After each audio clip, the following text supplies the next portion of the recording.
call this regular meeting of the Saginaw Planning Commission to order. Roll call, please. Oh, wrong direction. Commissioner Bland, Present. Commissioner Faust, Present. Commissioner Clark, Here. Commissioner Weininger, Present. Commissioner Millen, Here. Commissioner Moore, Here. Commissioner Nash, Present. Commissioner Orange, Here. Mr. Ostash. Here. You have a quorum. Thank you. Our next item of business is the approval of the minutes. Of this, there will be 3 meetings worth of minutes. Is it acceptable to approve them all at once, or should there be a separate motion? If the motion says that. Yeah. You can just do it that way Okay. if you want, yeah. I will entertain a motion about approval of the minutes. I will move approval of all 3 minutes and leaving room for exceptions. Second, more. It's been moved and seconded to approve the minutes of our previous 3 meetings of February 18th, a special meeting, regular meeting of February 25th, and a special meeting of March 3rd. Do any of the commissioners have any corrections to offer? All those in favor of approval of the minutes? Aye. Aye. Any opposed? They are approved. Next item is approval of this evening's agenda. So move more. Support Nash. Been moved and supported to approve this evening's agenda. Any additions or corrections at this time? All those in favor say aye. Aye. Any opposed? Our agenda is approved. We have new business. Any new business before the commission? Then, in moving to the public comment section, I will read our introduction statement. Good evening. I am the chairman of the City of Saginaw Planning Commission. This is a regular special meeting of the City Planning Commission. When the petition, special land use, or site plan approval request in which you are interested is called, please come forward to the podium. Give your name and address to the secretary for the record. After the appellant's presentation, others may comment. The meeting is videotaped, so it is important that only one person speak at a time and the audience observe respect for the speaker. An affirmative vote of the majority of the members present is necessary to grant a petition, special land use, or site plan approval. Recommendations on all petitions made by the commissioner then forward to the city council. This evening, for public comment, if you have a public comment to make, please address the commission as a whole. Remarks shall not be addressed to individual commission members, city staff, or the audience. Speakers may ask general questions about the subject of the presentation. All such questions will be referred to city staff for appropriate follow-up. Speakers shall not ask questions of specific commission members. Each speaker is limited to 3 minutes, may only speak once. Speakers should limit their remarks to business within the jurisdiction of the commission. Does anyone wish to comment tonight? Please come forward to the podium. Hello, Planning Commission. My name is Carly Rose Hammond. I currently sit on the Saginaw City Council. My address is 107 South Washington Avenue, apartment 602. That is the Bancroft Building. I live downtown. Today I just want to make a few comments on the big zoning changes being considered, the zoning overhaul. So I had the opportunity at the Michigan Municipal League Conference, CapCon, this year, to get the undivided attention of a lot of consultants that happened to be there at the vending table, got some free consulting. One of those folks I talked to was the guy who wrote the Redevelopment Ready Communities guidance. So he was an amazing person to talk to. And the major issue that I brought to him was kind of this issue that's been grappled with at this planning commission and in our community, which is that, you know, we want to use this body and this plan to encourage new development, to make sure that we're planning for, you know, the next 30 years. But also we want to balance that with the concerns of the community around one of the biggest issues is landlords, right? Out-of-state landlords coming in and chopping up homes. So how do we make sure that we're planning for a future that allows for multi-development housing, that allows for townhomes, that allows for senior housing and duplexes, these things that our community desperately needs, but also making sure that we're not encouraging and laying the groundwork for external landlords to kind of have their way with our communities that really value their neighborhoods. And I posed that question to several experts, and the solution that we kind of bounced around was, well, we can allow all of those kinds of houses in R1, duplexes, triplexes, multifamily as new construction. And then if it's rehabilitation, allow that as a special use. So that was something that we bounced around about that I thought was a grand plan. Obviously haven't had the time to look into the technicalities of it, but I think there are a lot of situations like that in this plan where we've kind of, determined some kind of halfway measure of trying to get kind of where we want to go, where I think a lot of other communities are coming up right now with other creative solutions that I think we should be taking the time to look at when we're doing a zoning overhaul. Also, MML has this really great book. It's Pattern Book Home for the 21st Century. Not just single families, but townhomes, by right development for multifamily duplexes, triplexes. I think there might even be a row house in here. So, lovely construction, the kind of things that everybody would love to have in their neighborhood, but also encouraging affordability. Because obviously, one of the issues we're contending with is it costs $300,000 at least to build a market rate single-family home. Who is going to buy a house for $350,000 at least in the city of Saginaw? And how can, therefore, we kind of encourage those kinds of developments that will be able to be realistic in the city of Saginaw in the next 20 years. They also have a lot of guiding documents on missing middle housing, but I've just been trying to do as much research and asking folks in the consulting community and other communities that are tackling the exact issues. Saginaw's not alone here. And so there are a lot of things out there. I'm probably at 3 minutes, right? Correct. Okay, thank you. And thank you for your time. Thank you very much. I do not see anyone else available for public comment, so we can move on to old business. We have one item on the agenda, final review of the proposed zoning ordinance. Mr. Golan, are you going to lead our discussion here? Yes.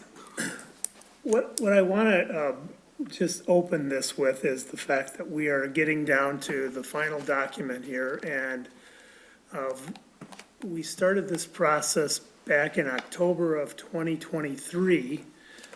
So we've spent a lot of time on doing this. We've had a number of workshops, public input, a survey that was done on website, and then you all have been receiving parts of this document starting in December, and we've had public opportunities for public comment during that time, and we're trying to work through all of these things. I just want to make sure that everybody understands that this is a living document, okay? It's, once we approve it, it can be changed. And so it's important, though, that we take a look at adopting the ordinance, and then we can do a deep dive into some of the main issues that maybe come up that we have disagreements over, that then we can change. And the way the clear zoning format is set up, it's easy to change now. We don't have to, it's not like the old ordinance where it was very difficult to change. It's set up so that it can be changed.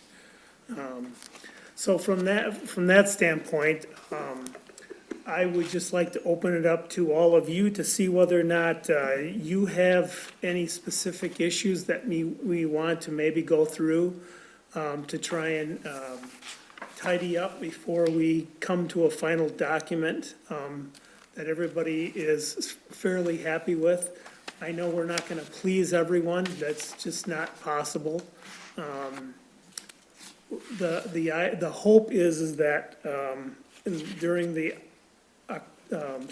April Planning Commission meeting, we will hold a public hearing on the final document, and then it will go to the city council for final adoption in May. So that's the plan. So I guess I would like to open it up then to you all to discuss any specific things that you want to talk about. Commissioners, entertain anyone who wants to come forward and start. Mayor, I'll start. I think that a lot of work went into this, and because it's a living document, I'm okay with moving it to the next level. Anytime it's a living document, you can change it. We can go back in, we can critique it, we can do all that we need to do. But this is the start of something that we've been asking for a long time. Not to say it's perfect, and it's not gonna work for everybody. However, it's a living document, so it can be changed. So I just wanted to put my little 2 cents in. thank you. Rachel, I have a quick specific question related to that. Because in my understanding, this is an online document. How does it work if someone comes in with an application with one version of the document that's an approved current document, and we update the document and their project is in process? Is there a historic record of what was in place at the moment that they made an application? Does that question make sense? Yeah, it does. Yeah, it does. I mean, I don't suspect that this document is gonna change that rapidly, but, in the event that it would, the site plan would be reviewed under whatever current zoning ordinance document is in place at the time. And the Giffords-Webster, the clear zoning system, has like a paper trail or a digital paper trail of the versions at any given point in time? That's a good question, I'm not sure. So typically in the way that American Legal has the zoning ordinance, you will see changes specific with the timestamp under this change. So there's a bunch of those all throughout the ordinance right now that says effective as of June 30th, 1994 or whatever. We could double check, but from my understanding from what Giffords-Webster said, they will change the document and it will automatically, be a fully new document. So I'm not sure that it will denote those individual changes. But I do believe Giffords-Webster is also providing us with a PDF or some similar version of the full zoning ordinance. So there is some onus on the city to maintain each version as it goes through.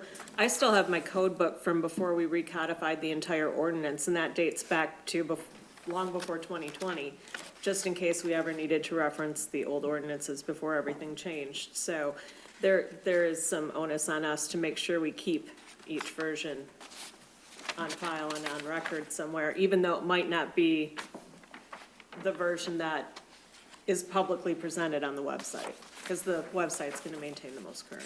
And I can tell you that currently I'm reviewing a site plan, well, the bank, that we recently, I mean, that's based on the old ordinance, and so, we stick with that, even though we bring in the new ordinance, that's not gonna impact that. Could I ask that staff clarify how zoning handles, if we are to treat this as a living document and it's okay to update it over time, I feel like we have to be fair to people coming forward with plans and proposals, that whenever you bring something to the city, I would imagine that the current version of the zoning ordinance at whatever time you make the application is what applies through your whole process. Well, it's the same process that we go through now. Correct. You have an ordinance that gets reviewed by the planning commission, and we make the changes, and then it goes through a public hearing process, and then it goes to the city council for adoption. So it's a 3-month period before it's finally adopted. And so the public is aware of what's going on, or if they're paying attention. And that is an internal thing to track. So like, for example, you all approved the rezoning for the North Michigan area. That was introduced 2 meetings ago at council, and then this last one, the ordinance was reintroduced for final adoption. It now lays over for 10 days, and then those changes will be ran through and everything will be updated on the ordinance side and the city zoning map. So none of that stuff takes place until it follows the exact timeline, and then everything is updated with it. So nobody would be, so currently if somebody came with a project in that area, whatever it is zoned today, it's going to change in 9 days because of yesterday. But we would still approve it based off of what the zoning is today until that zoning is implemented. That makes sense. I have a question on the draft document in front of us, the big book. The use matrix is all blank. Is that placeholding for approximately what we got the last meeting? Yeah, and so those will be all plugged in once we finalize it this evening, so yeah. Okay. And there's still minor typos and things like that that we're correcting and that sort of thing, but, I'm sure technical correction is able to be done. yeah, But yeah, so in terms of us looking at it, this is what that would be. yes, Got it. correct, yep. Okay. So, I got another question. So, does that mean that some people will get grandfathered in? Or is there any grandfathering in? Yeah, absolutely. I mean, that's what's called a legal non-conforming use. We tried to rezone properties to Right. accommodate some of the current use, Right. but there will be properties that are considered legal non-conforming, and they, I guess technically, the Grandfather. term is grandfathered in, yeah. Okay, I just want to know, because you got some businesses that may not fit in these criteria. We did really try. There were a lot of areas like where we were doing some mixed use and changing some of the business. Bob and I, a lot more Bob, but we were literally on the streets trying to make sure where we did the boundaries so that it fit the businesses that were there.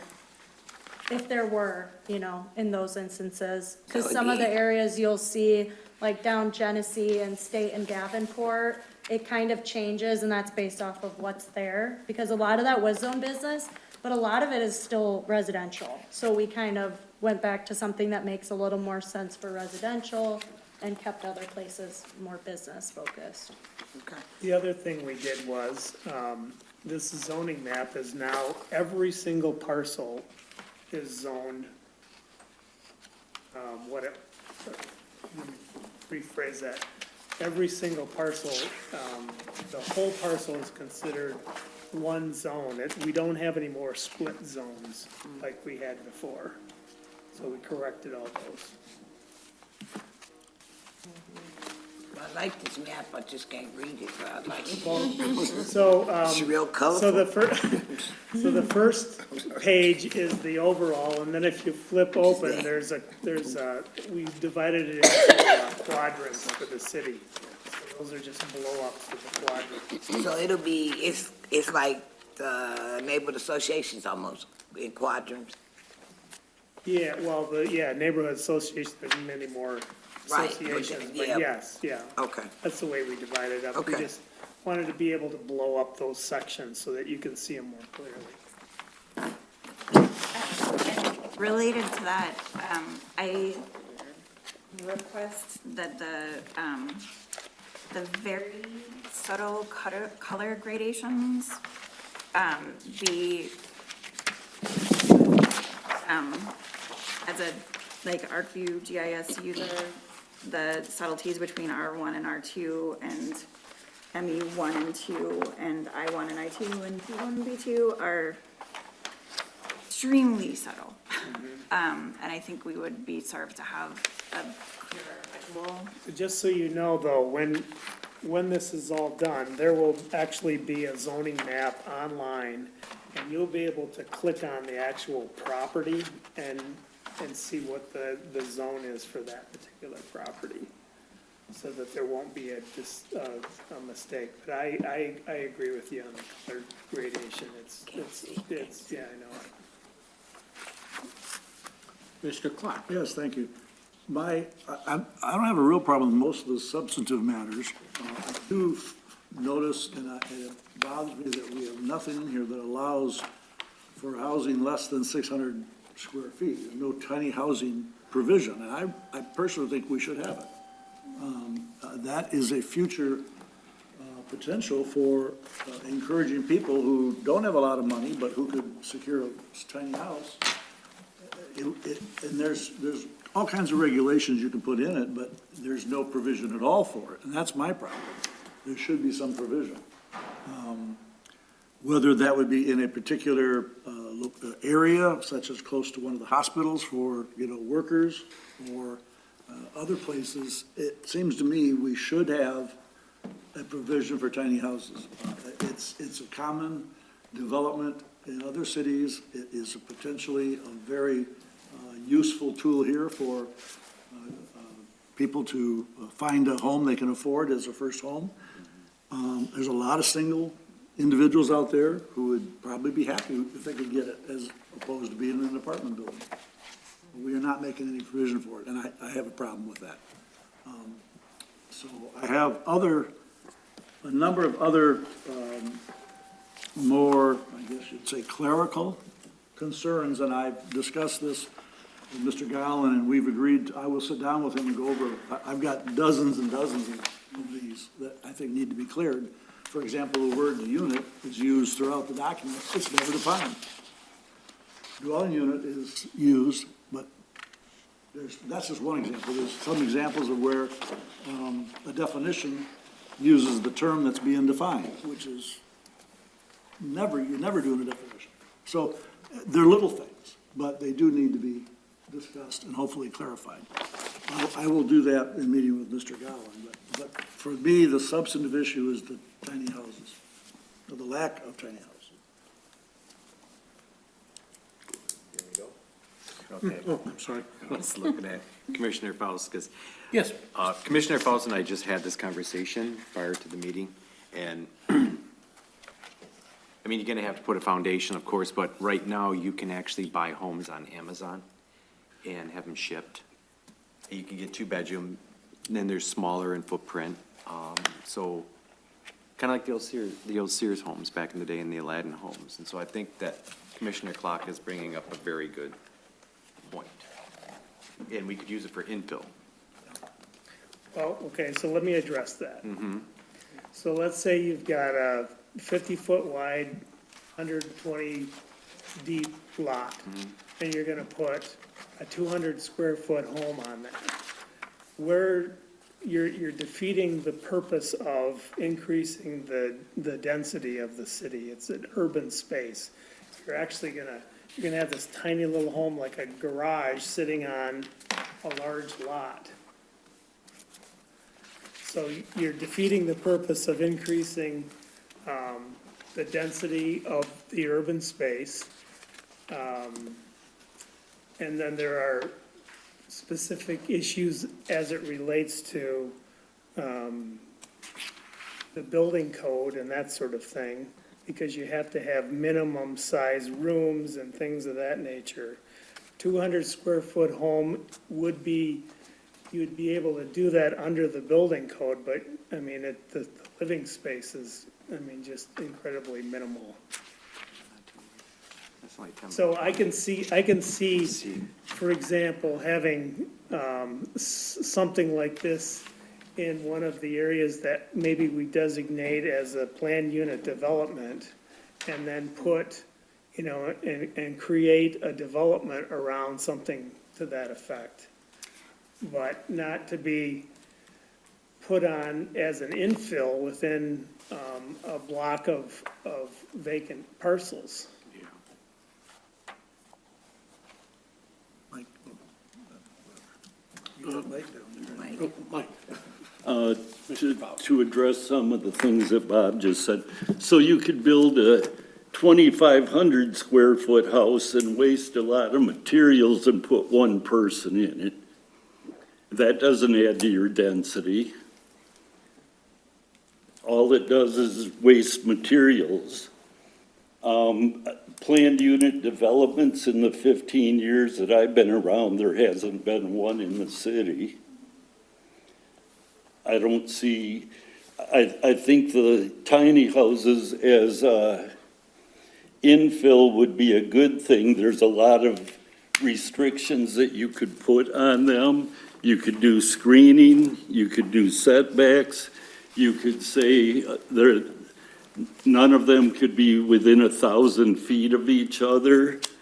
You could say that they have to be owner occupied.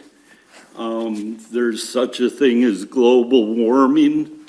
And with that, you could say, okay, you've got to plant more trees on that lot to help lower the temperature in an urban area. There's a lot of different things that you could do to allow for those tiny houses. And with the cost of the houses going up, like was just mentioned, $350,000 for a house for a senior citizen or someone just getting started, I think a tiny house would be a great thing. And to totally ignore it, other cities are doing it, so there are options. You just can't put up roadblocks. Oh, There Grand are Rapids, ways for to do example, it. has it. You know what size theirs is? What's that? 650 square feet. I'm sorry, what's that? Grand Rapids has tiny homes in their zoning ordinance. Their minimum size is 650 square feet. We're looking at, we went from 864 square feet down to 600. That's the minimum size that we have. Detroit's doing 200, 300, 400. But if you look at the development, it's in a development area where they have all of these houses put together next to each other. They're not sitting on a large lot. But it's not 5 acres like what would be required here. I'm not saying that you would, I'm saying the 5 acres could be divided up in a condo kind of a style where you've got the development where these homes are next to each other. I disagree. I think that there's an option for infill housing. So again, I'm gonna go back to my first statement, is that this is a living document. It kind of sounds like, and I mean, you guys can discuss this further, but if it's split between, you know, a decision about this is a policy decision that maybe we could work out after the current zoning ordinance is approved. It's a living document that could be corrected before it becomes alive. But what you're talking about, the things that you're gonna be required to do is you're gonna have to rewrite a lot of the areas that this impacts, because we have to set the standards. You talked about, allowing them to be owner occupied as opposed to non-owner occupied and things of that nature. So one thing affects a lot of other things in the zoning ordinance that needs to be rewritten. And I'm not sure that we're gonna be able to accomplish that within the time frame that we have. Why do we have the time frame that we have? Because we have a contract with Giffords Webster to do this, and we started, like I said, in October of 2023 with. I understand, but from my standpoint, I started bringing this up last summer at some of the open houses that we had. I also brought it up a month ago during some of these hearings that we had here where we went over the document. It seems like our consultant probably has dealt with this in other areas and might already have language available. I don't see it as being a major problem, because if you restrict it to that language just to tiny houses, then a lot of this language doesn't have to be changed. You just say, if you want to build a tiny house, then you have to meet these requirements.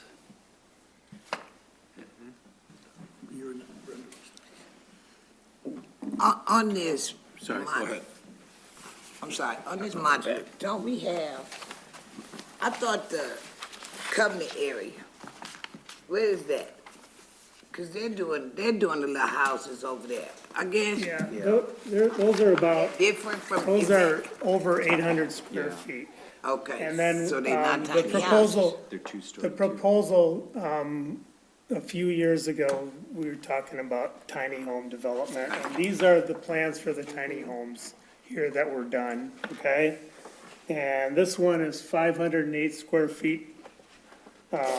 This one is 687 square feet.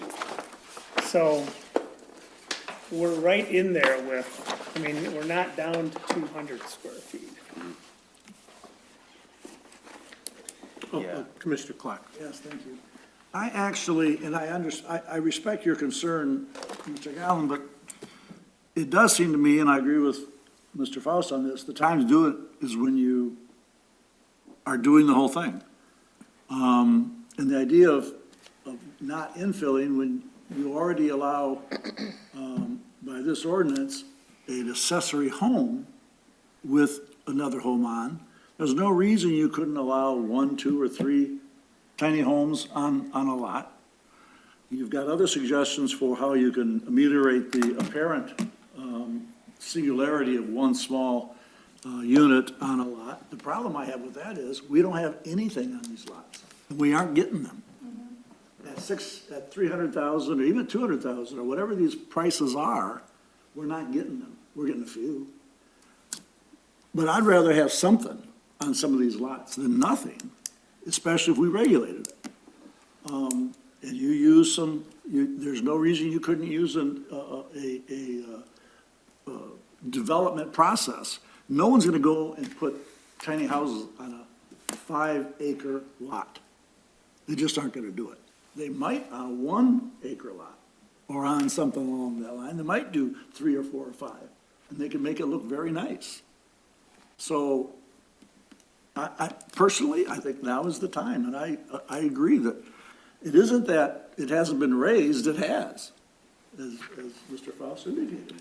Can I bring up a clarification that you were just saying? Sure, if I'm this making is a multifamily development, we have much lower stipulations. So if they were to do a multifamily, like a cottage-style apartment, you know what I mean, a cottage-style housing, so usually there's multiple houses with like courtyards.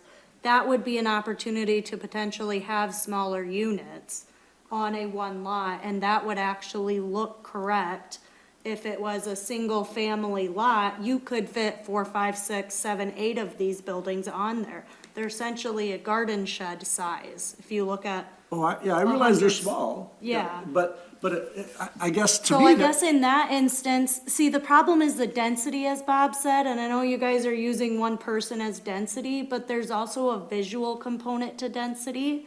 And the way that typically, you know, best practices is you kind of match that and have a continuum of the same kind of size, style, look of houses, placement of houses. If we get into a 200 square foot little shed next to even an 800 square foot house, it looks completely off. Your scale is completely off. But I mean, if this is the way, I would really like some kind of vote or something so that we're not beating a dead horse, because if this really is what the planning commission wants to move forward, let's just talk about the zones, where you would like them, and then the specifics about it, rather than convincing everybody to do it. Let's just see does everybody want to do tiny Well, that's houses? what it's being discussed. Those are exactly what we're talking about, is should we? And your mention of the campus-like type situation, that is a perfect example of what could be done. And can be done with this new ordinance. Not under anything I've seen. The Not minimum is anything I've 600 seen square in feet. here. It can in multiple families, the units for multifamilies are much smaller. They have to Even be in the mixed- attached, Even in the mixed-use area, you can have 4 units on a lot. attached. No, they do not have to be attached. Do they? Yes. Yes, I they think, do. yeah. I have a Oh, okay, question. attached. So that Yeah. would be an easy fix to make it detached. Well, but then do something now to take care of it. Sir. Well, those are the conversations I want to have. That's what I'm saying. Commissioner Bland. So my question is, I'm listening to this conversation, is how small do you really want to go in this community? Do you want to go to 200 square feet? I mean, I'm not opposed to tiny houses, but, I mean, does it work for us? And where would it work for us? So, Commissioner Ostech. That's where I'm at right now, because 200 square feet, that's 10 by 20, that's Tiny.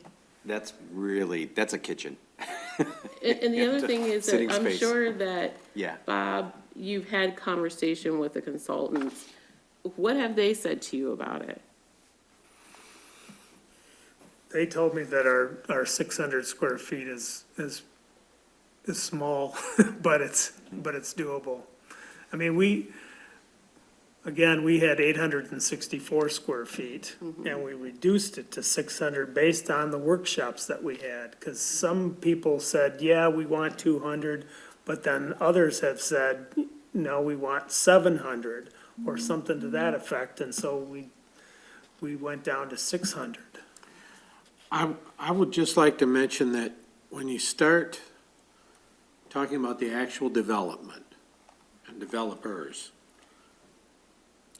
a small house with separate utilities, separate water, separate gas, all the expenses stay the same, and you've got less buildable square feet to recover it against. Unless we have changes in other parts of city policy,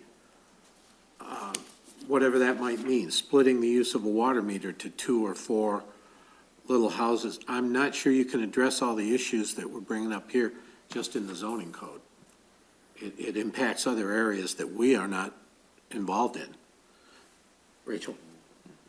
I think one of the big questions before us as a commission is, who do we care about being able to afford living in a new built, up-to-code house? Who can afford to live in a house like that? I spent 12 years living in a studio duplex. My unit in the duplex was 496 square feet, which is very carefully calculated. And it was a great place to live. I loved living there, and that's where I could afford. And I hope that as we're thinking about how our city is going to be built out in the coming years, we're thinking about home ownership and safe, up-to-code home ownership. You can buy a house comparatively inexpensively in the city, but how much are you going to have to spend on repairs? How safe is it going to be for your family? So I love this option of tiny homes being a part of the code because I think it promotes accessible, safe housing for people who might not have the income to support a larger building.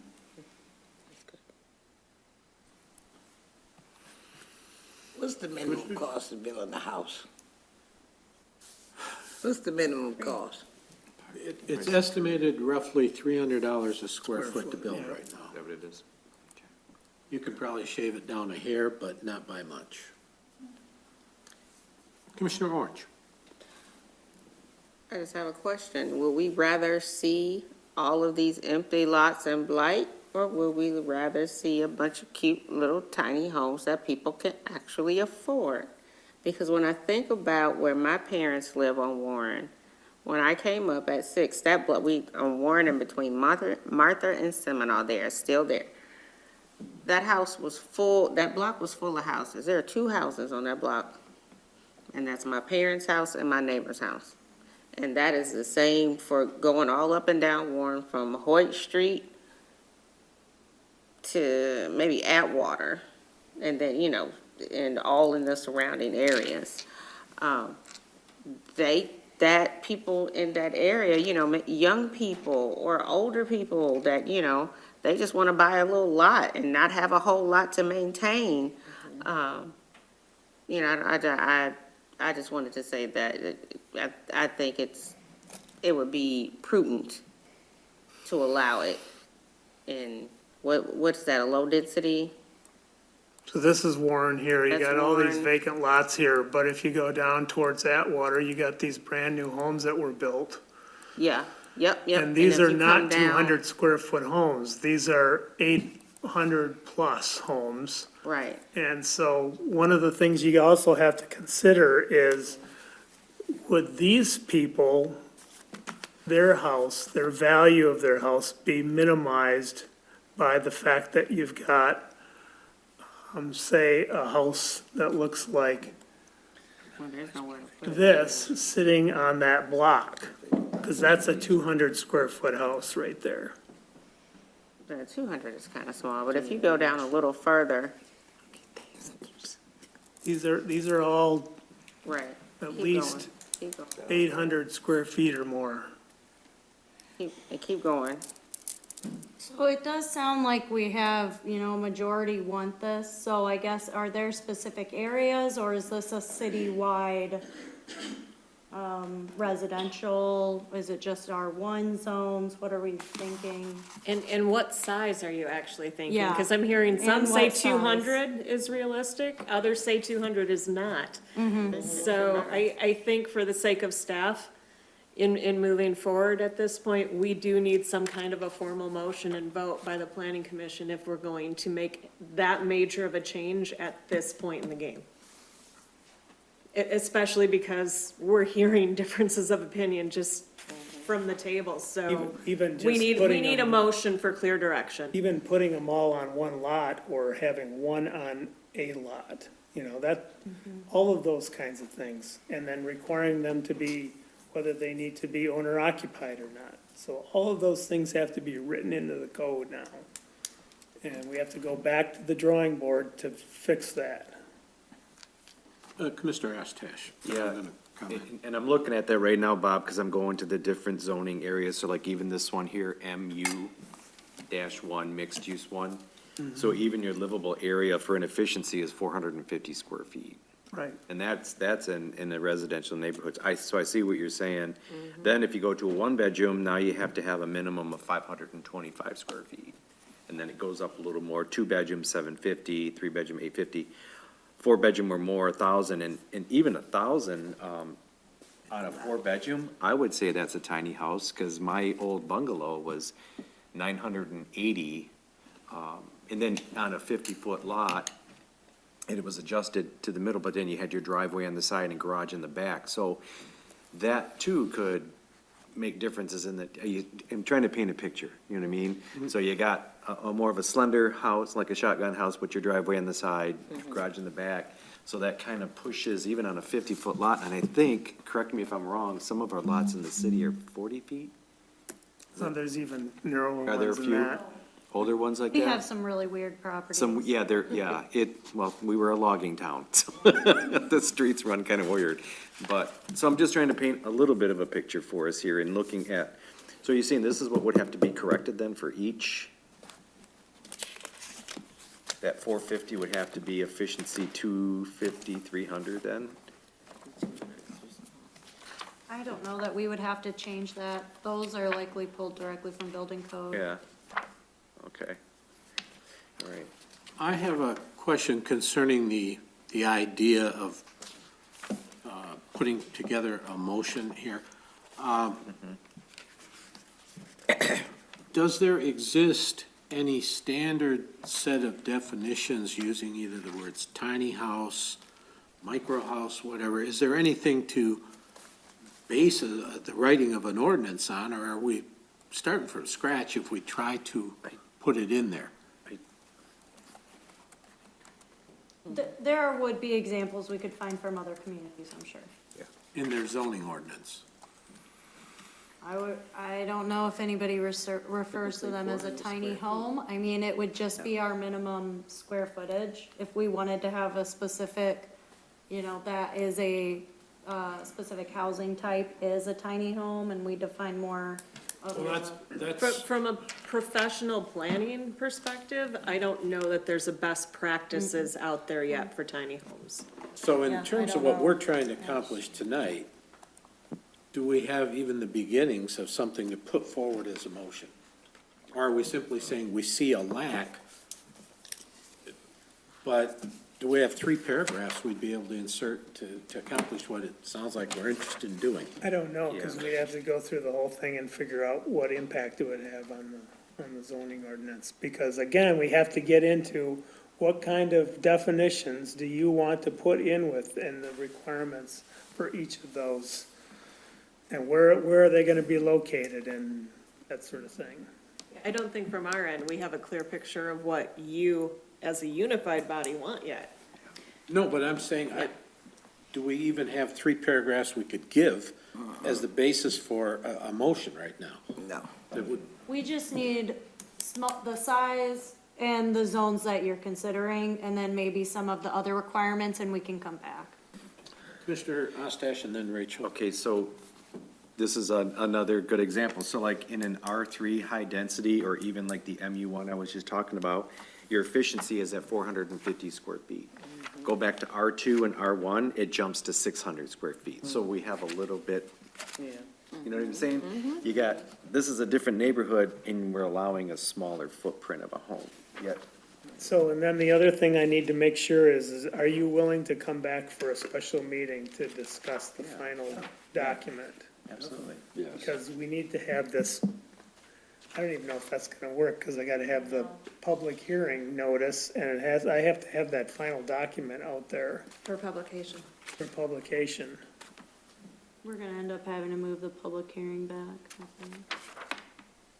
So, oh, well, you had a question. Commissioner Orange, well, Rachel and then Commissioner. Just a quick note, so we're talking about timeframes and, this, tiny home edition, which I'm in support of. While we're getting realistic about timeframes and what this, implications of this might be, I believe, if I have the dates correct, the, public hearing is slated for the 9th of April. No. No, Sorry. that's just a citywide meeting. We're doing another meeting, for the public, which I was gonna bring you guys flyers, then I'll send them to you. But we're doing basically a town hall, the first citywide meeting again that we're bringing back on April 9th. It's gonna be at Saginaw United at 5:30.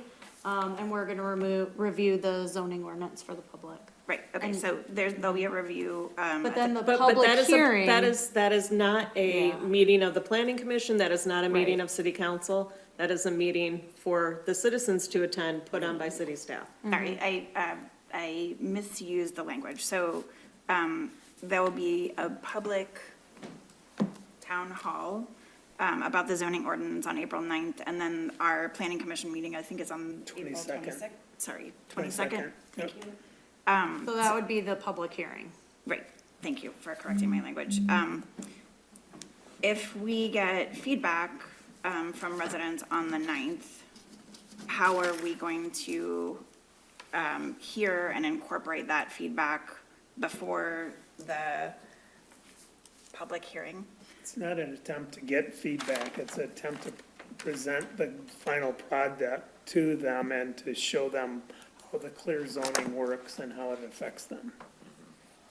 Okay, then I have a concern with that process. I think that if we're going to have, a town hall, and not hear people's concerns and take feedback at that point, and we don't have that accounted for in our process. There have been numerous opportunities Numerous. for the public to come and be a part of the process. The public hasn't seen this. They have, it's online, it's been online since what? Thursday? Well, parts of it, most of it has been Online online. since December, and we've been sharing it Yeah, around, each sending time. these out. We had a committee involved the whole time. We've talked about it at the NAG meetings multiple times, talked about it at city council. Commissioner Ostash. So I'll do an experiment. I'm gonna be at a neighborhood association tomorrow giving an update, and I'm gonna ask them how many have saw this. Because I'm telling you, I've been to enough surveys, and Mayor Moore, even before, you'll put it out there and you get 400 people that respond out of a city of, I still say 48,000 because we had to stop counting, but, it's not enough, you know what I mean? So I'm not being upset, I'm not being argumentative, I'm just stating the facts. This is a fact. There is, We put nobody's out gonna go public- click on that we put damn out link. public- We put out, public announcements. Was advertised on the radio. Understand. Was advertised on the website, was advertised on Facebook. Yeah. And, I mean, unless we go door to door, Well, not everybody's gonna go read this either. yeah. Exactly, Yeah, and and- that's the thing, the zoning ordinance doesn't truly, people. Affects them. it doesn't excite people, and it truly does not cross, people don't even know what a zoning ordinance is, they don't know there's zoning, they don't, it does not affect, it, I shouldn't say affect, because it affects everybody, but it does not personally have an effect on a majority of people unless they are Unless you- building a home, unless you're or doing they own a something. business, or they're doing some kind of development. That's why it's Mostly, important if you for own a us. home, you aren't even interacting with the zoning ordinance unless you wanna build a garage. Yeah. Then you realize, oh, there's rules for my property. And as we stated earlier, a big part of this was to right zone things so that we do have less non-conforming uses. So that it fits with the neighborhoods and the character of the areas. Commissioner Moore, You know, I see you over there. I hear everything everybody's saying, and again, I'm gonna go back to, in looking at the document, it's a living document. So we can put, if people see fit, we can come back in and change. Yep. I know everybody, well, some people wanna have neighborhood watch or meetings where the community comes in, but I can tell you, when we worked on the master plan, I literally went to every Friday, set up places, went places, and the response, yeah, we got a little better response than we got when it was online. However, we did not get the participation. Another good example is look at the job fair we just did. You had more jobs than you had people that came. And so, I know that, and it is, and I'm so transparent, because when people ask me, I tell them, yes, we did do hearings. Yes, we did, and we tried to get people out. I don't know what it's gonna take to get people to come out, but for some ungodly reason, some of us are delusional that the citizens are all coming out, and a lot of them that come out, I'm gonna be honest with you, when we did the survey, Yolanda, and you my witness, they weren't even from the city of Saginaw. They were from out counties. They were from somewhere in Saginaw County, but they weren't city residents. City residents, damn near, and I own a house on the east side, okay? And you're right, Cassie, I looked at adding a garage. And when they told me what it was gonna cost, I'm like, the damn house ain't worth that. And I'm gonna put a garage on my house. And it's like, no, we're not fit to do that. Same thing with, you gotta look at where you at, okay? And I'm the happy other where I'm at. fortunate thing is everybody maybe interacts once, they all interact with Bob. Bob knows about all the projects that come through the city of Saginaw. That's So right. he does have a wealth of knowledge about what is happening in the city.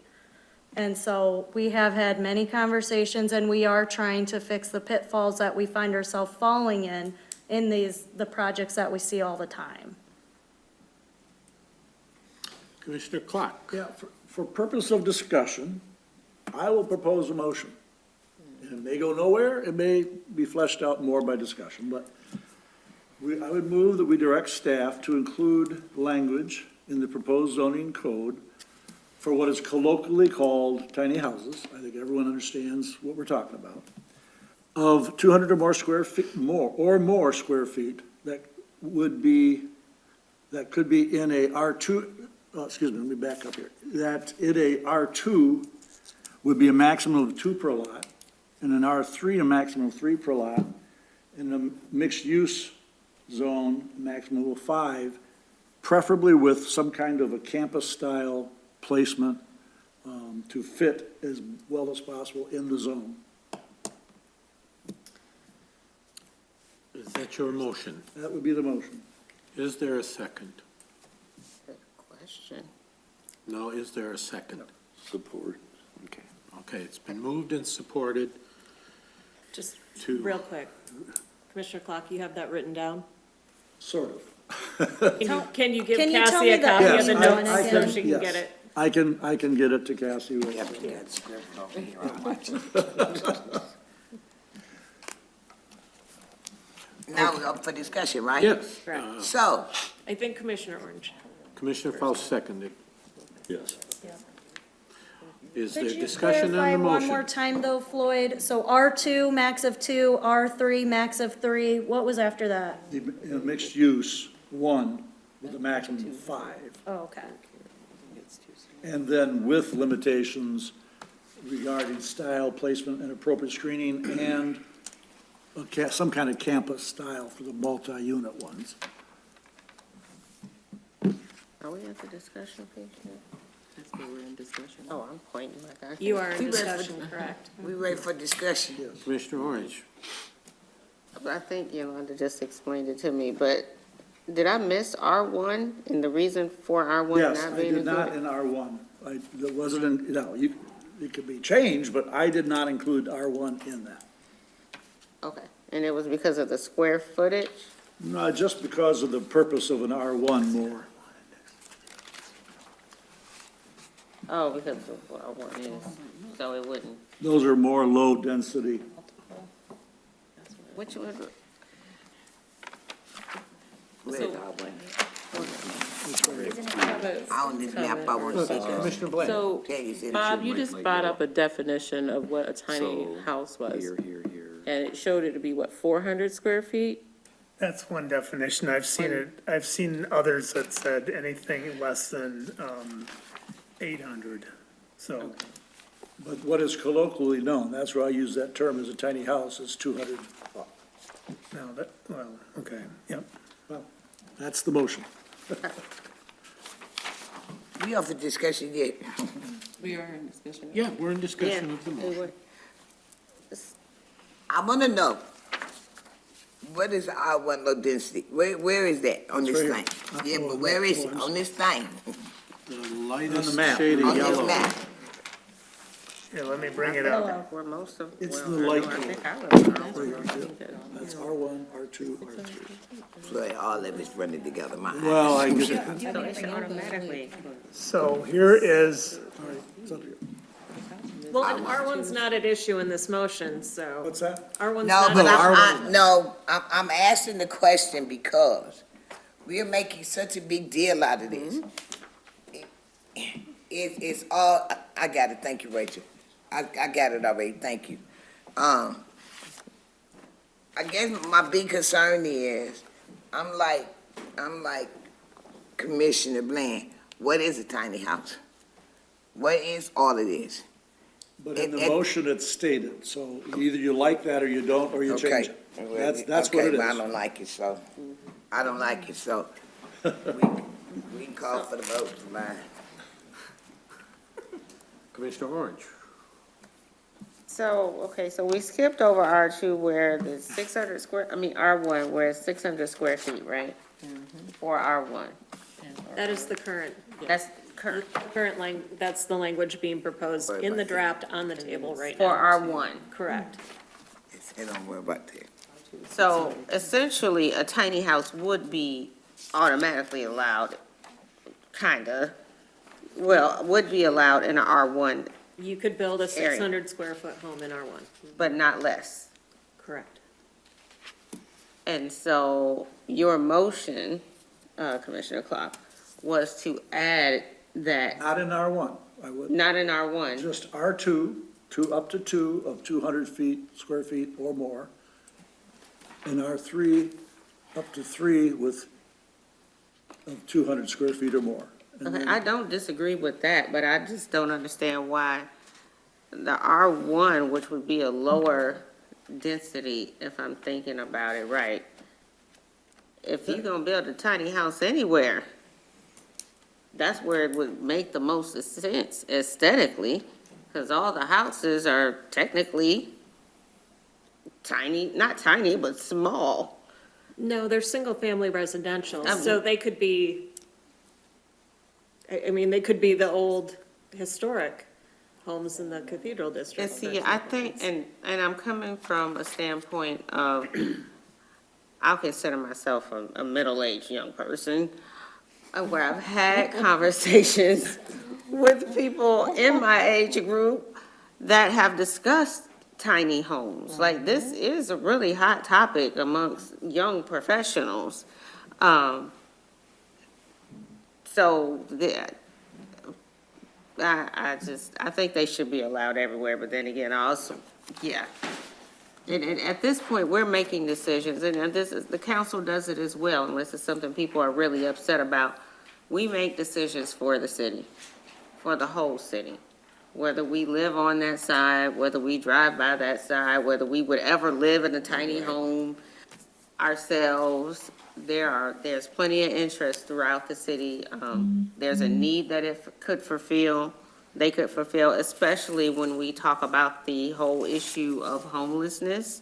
That's been a big deal, and I've seen, and I've watched plenty of shows. I know I'm bringing TV into this, but, you know, they have used tiny homes to give housings to individuals that, I mean, there's so, a developer can come and do a village of tiny homes for, that are affordable and rent them out or whatever, but, yeah.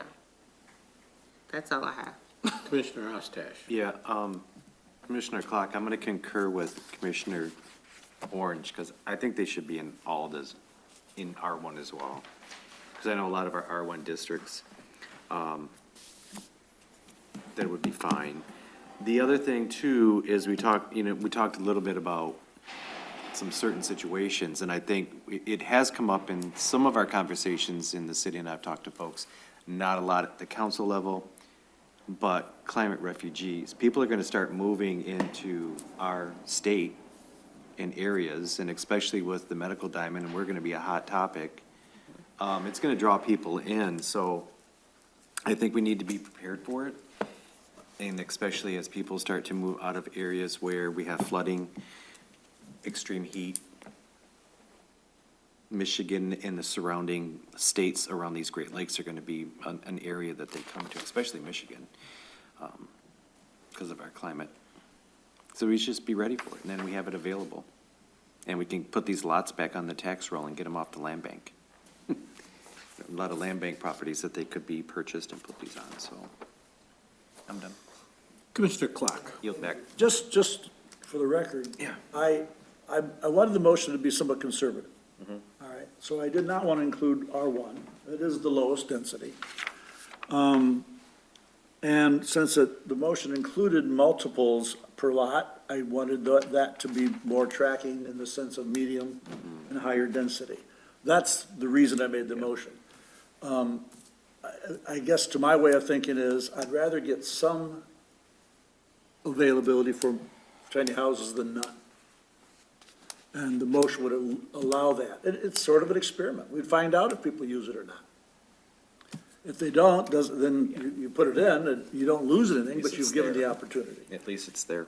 So that's why I made the motion as I did. I'm going to comment here that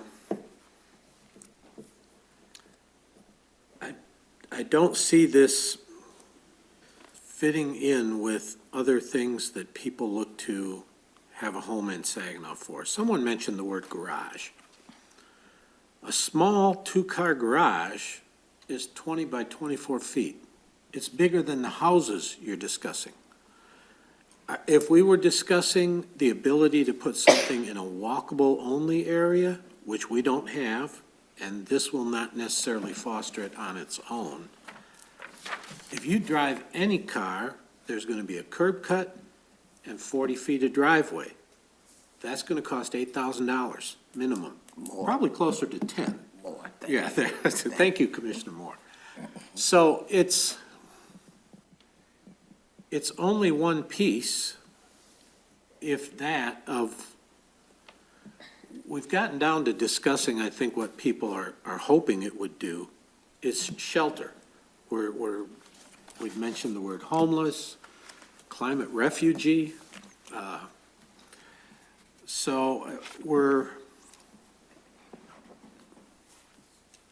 It was mentioned earlier in the meeting, I think staff may have, the purpose of this document is how we want to develop the city and deal with some of the things that we're trying to do with redeveloping property.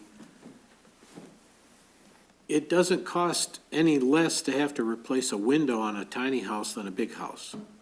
And if, as was mentioned by one of the commissioners, how to maintain a house is the problem, making it smaller doesn't make it any different to maintain it. It's fewer square feet, but it's not all on the square footage of the house. You still have to know what to do with a house.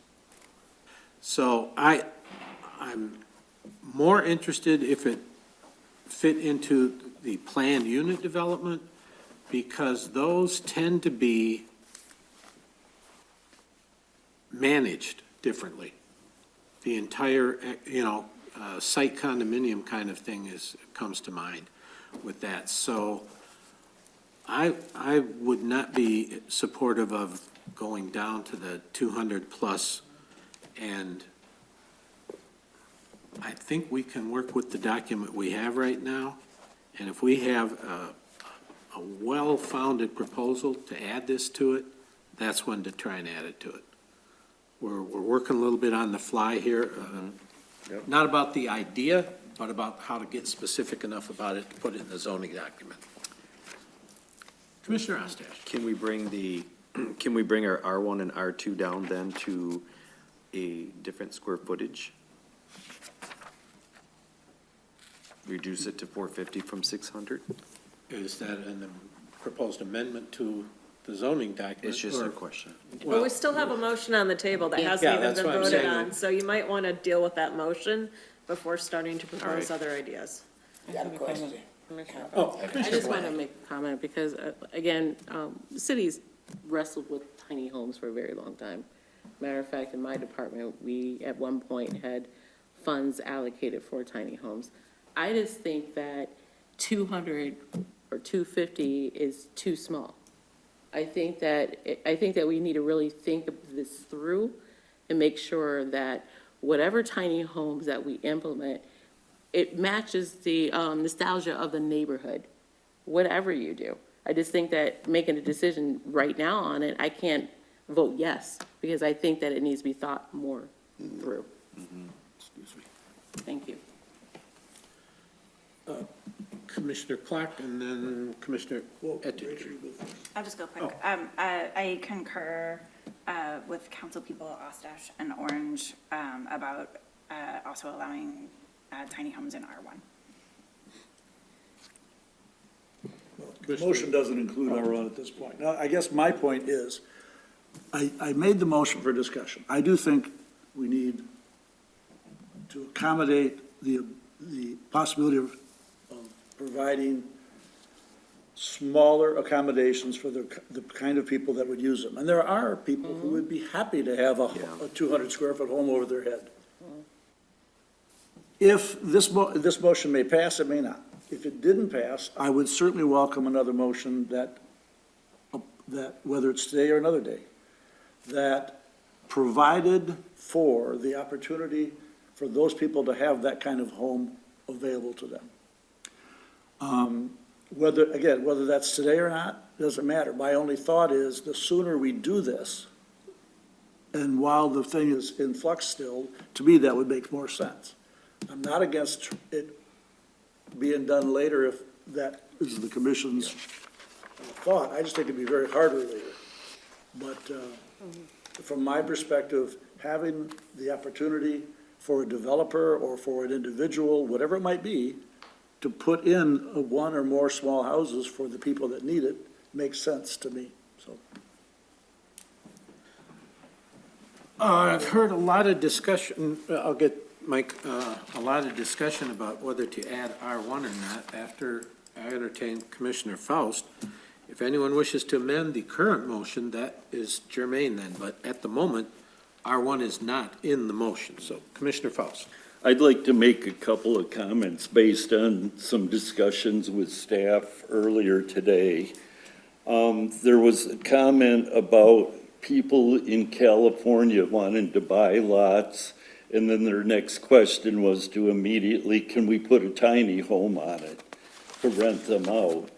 Well, that's a problem with me, but I think one way to handle that is that at least one of the units has to be owner occupied.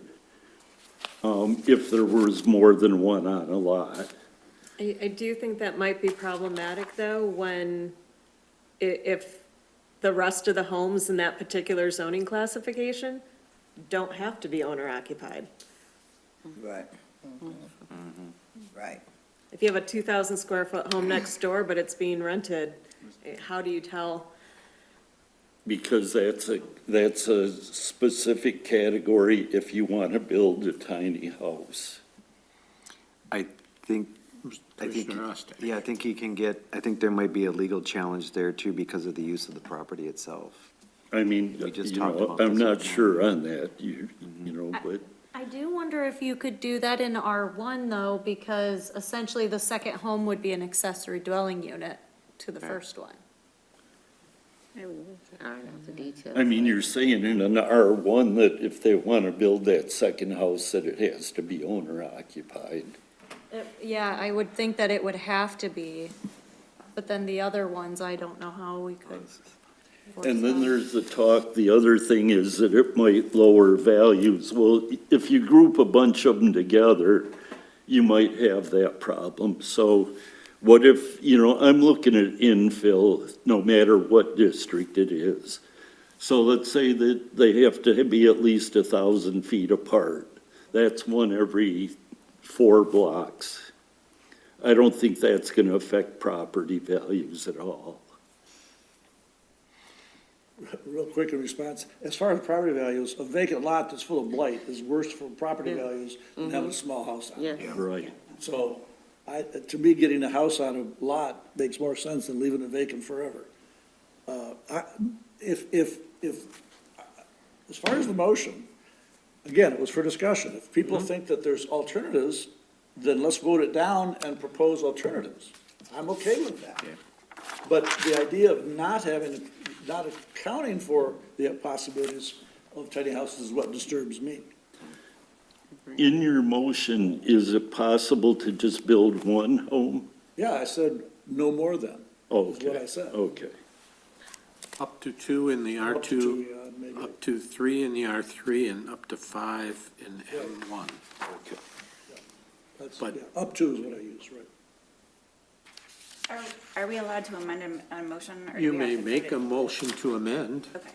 I would like to make a motion to amend your motion to include up to 1 tiny house in R1.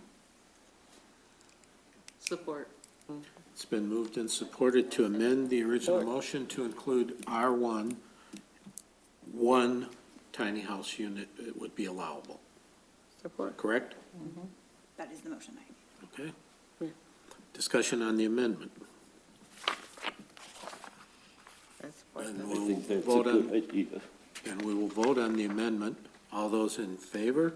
Aye. Aye. All those opposed? No? Roll call. Hmm? Roll call vote. Yes, Did you vote no? I voted no. Oh, okay. I didn't hear it, but it's okay. We're gonna Commissioner roll. Bland, Aye. Commissioner Faust, Aye. Commissioner Clark, Aye. Commissioner Weininger, Aye. Commissioner Millen, No. Commissioner Moore, No. Commissioner Nash, No. Commissioner Orange, Aye. Commissioner Ostash. Aye. Ayes have it. Okay, the original motion is amended to include 1 unit in R1 zoning. I have a question. Commissioner Bland? The original motion, is it for a minimum of 200 square feet for, It was stated as Correct. 200 or more. Or more. okay, that's what I want to confirm. Thank you. Are there any other amendments proposed? And we'll proceed to a vote on the original motion. I think we can just go straight to a roll call. That makes Okay. sense. If you would restate the motion for everyone, including the amendment.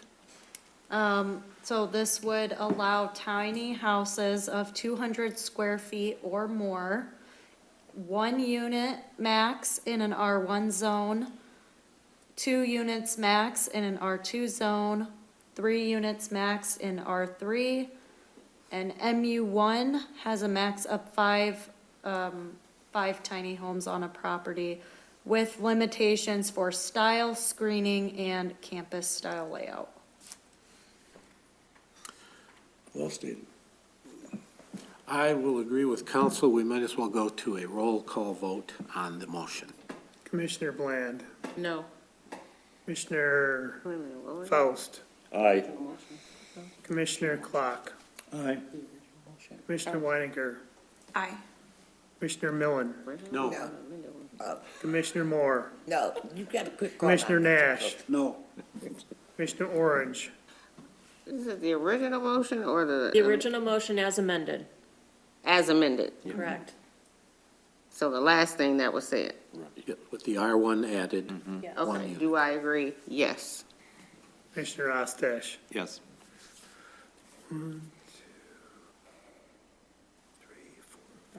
The motion fails.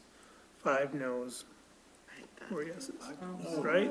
Sorry, would you recanvass that? How many yays So did we? Bland was no, 3. Faust was yes, Clark was yes. Oh, maybe that's where I made that. Yep. Weininger, yes. Millen, no. Moore, no. Nash, no. Orange, yes. Ostash, yes, so I guess it does pass. Yes. Okay, I guess staff is so directed to try and provide us some language.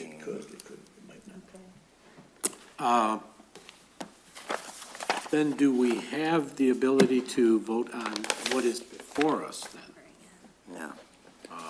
No, this meeting was Can I more, ask? Oh, sorry. this meeting was more for just discussion of, Oh, okay. so we will, I mean, I'm not sure when we're gonna do this now, but the plan is when we have the public hearing on it, we would vote on and then pass it on to the city Right. council. Looks Got it. like April meeting, then we would have to look at the amendments and discuss that. So- I have a question though about the tiny homes then for the R1, because the motion was a maximum of 1. Are you all thinking we would not allow an accessory dwelling unit on that property? That would be my, Is that the yeah, intention? you don't want 3 dwelling units on the property. Well, in R1 right now, it says maximum of 1. Okay. But can they have a garage, is what you're saying? No, an accessory dwelling unit. A does granny that mean? cottage. ADU. So one of the changes in R1 is to allow accessory dwelling units. So as long as you are an owner occupied home, you would be able to have a secondary accessory dwelling unit. So a second home essentially, tiny home, Would be the converted second one. apartment, converted basement, those types of things. So was the intention to have this fall under that as well or not? It would be the second one. Well, Well, whatever it's you not do in the stated, rest of so. it. In my amendment, I was anticipating that we would leave the ADUs allowable with a tiny home. Plus a Okay. tiny home? Yeah. So Okay, 3 as long as on that's a the single intention, family 'cause- lot? No, the primary residence would be a That's tiny fine. home. And then it would be allowed an ADU per the zoning ordinance. So a total of 2. I see some problems with that. Well, Yeah. and that's why I was confused, because then really it would be a maximum of 2 tiny homes potentially on the lot. Right. Which is, As an ADU. I mean, Well- with a 200 square foot tiny home, you're not gonna have a loft above a garage, you're not gonna have, probably not gonna have a basement. Right. You're probably not gonna have an attic, you know, it's, what is the accessory dwelling unit then to a tiny home? Freestanding ADU. but she The should. code allows for freestanding ADUs. Yeah, so it would be a secondary tiny home. Could be. Not Right. really, it could be a she shed, right, with What no did it be? running water. No, That's if a it's an tiny home. ADU, it And it is has- fully livable. Yeah, it's an apartment. Your shed on the house. We'll have to come back too, because thinking about accessory buildings, we have regulations on accessory buildings that do regulate based off the size of the house, because you can't have a garage that's bigger than your house. So these properties are also gonna be limited to no garages I know. and no accessory buildings bigger than their primary residence. So that's another consideration, but we can come back with some language unless, I have a question. We have an ordinance in place also that talks about, what is it, unoccupied dwelling in your primary house? Because we've had it in front of council where you've got homeowners who say they stay in two houses. And we ended up, I mean, is that not similar? Correct me if I'm wrong, Amy, you know what I'm talking about. Man, we've had people come into council and talk about, well, they got a house before in the green zone, but they had a house in the city as well. But they basically stayed at both houses. So they say, it's not my place to judge or say they didn't.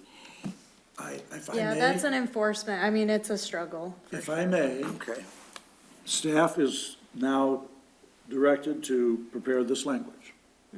It's possible that staff will tell us this doesn't work on a particular area or for a particular reason.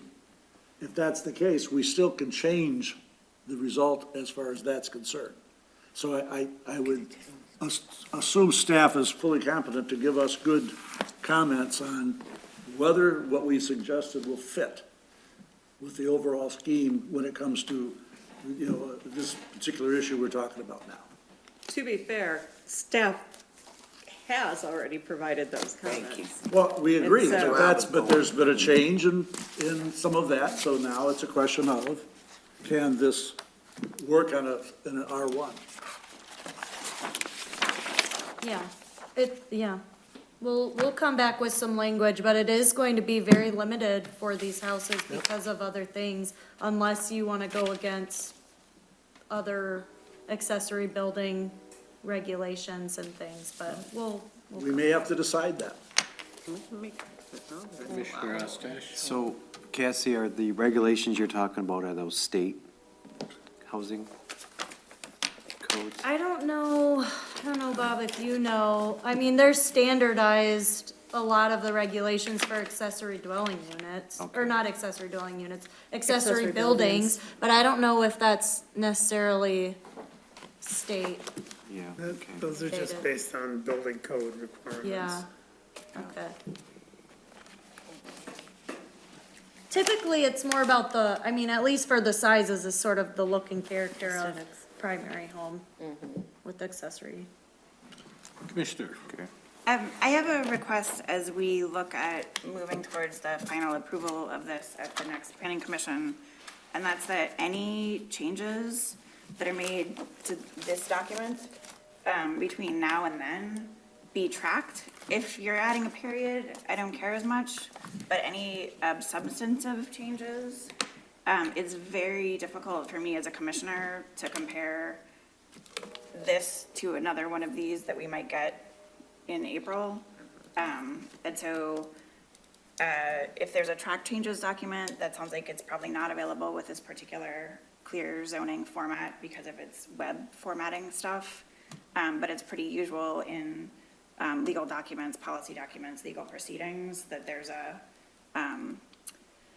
clear comparison between the two documents. And I think that because of the length of this document, we need a way that we can do our own due diligence and make sure that, the changes have been tracked and incorporated and we understand what it is. So I request that some way be sorted out, that we can know what changes happen between now and April and be able to scan them and maybe digest them in 4 hours instead of 40 hours. Makes sense. Any further staff presentation on this? Are there any other issues that you have with the current zoning ordinance? You have a question over here somewhere? I'm sorry, Mike? I'm not done yet. One question, at the bottom of the zoning map, there's an area that's all white. How come that's not Are zoned? you talking about this? Yeah, Because that property actually is in Spalding Township.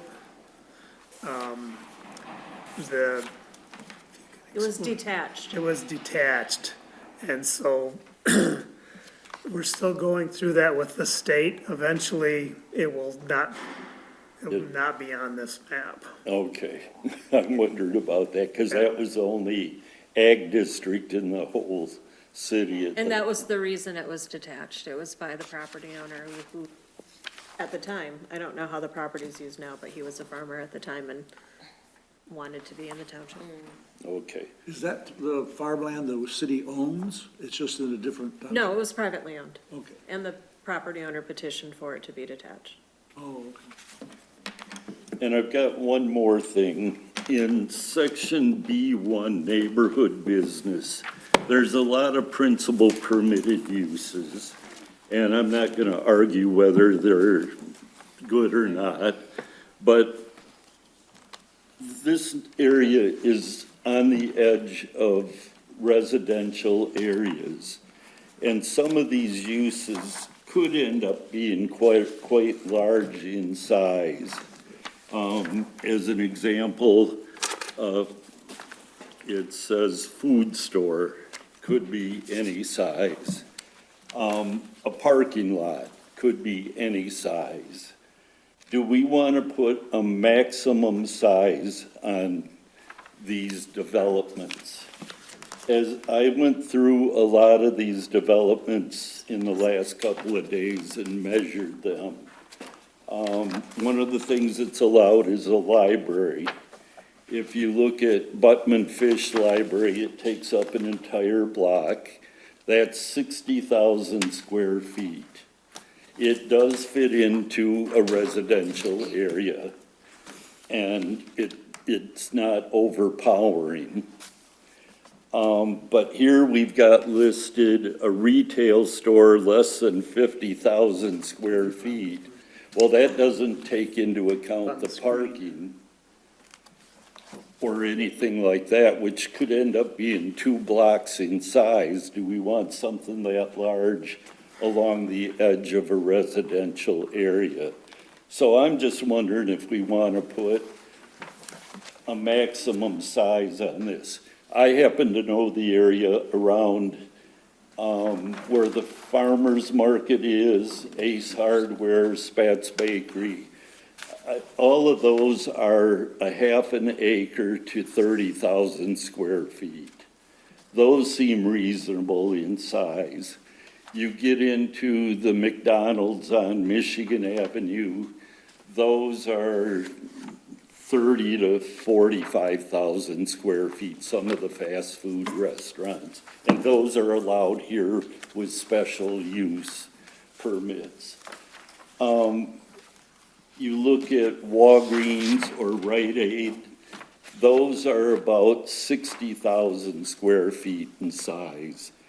Something like that is, I think, about the maximum, that's my opinion, the maximum that you would want anything in a B1 area.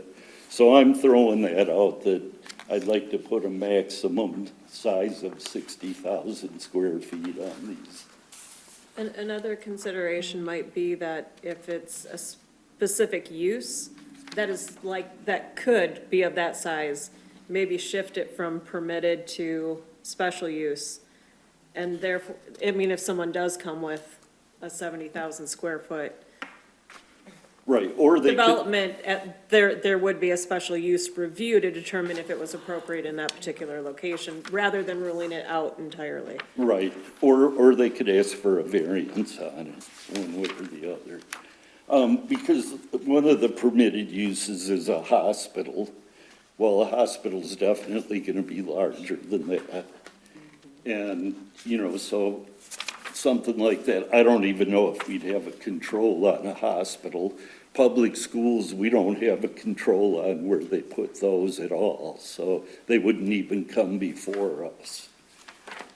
So I just think, yeah, if it went to a special use, that'd be fine too, just so that we have more oversight. So we need to be clear about what you want to limit.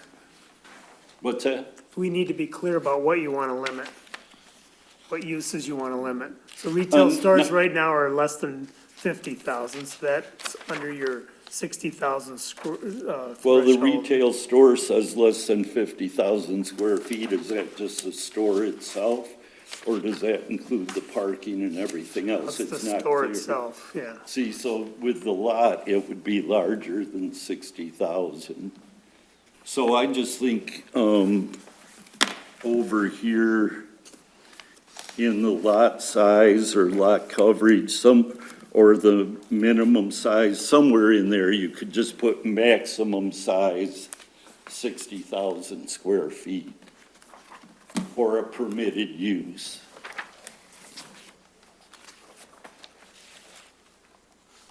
Is there a motion?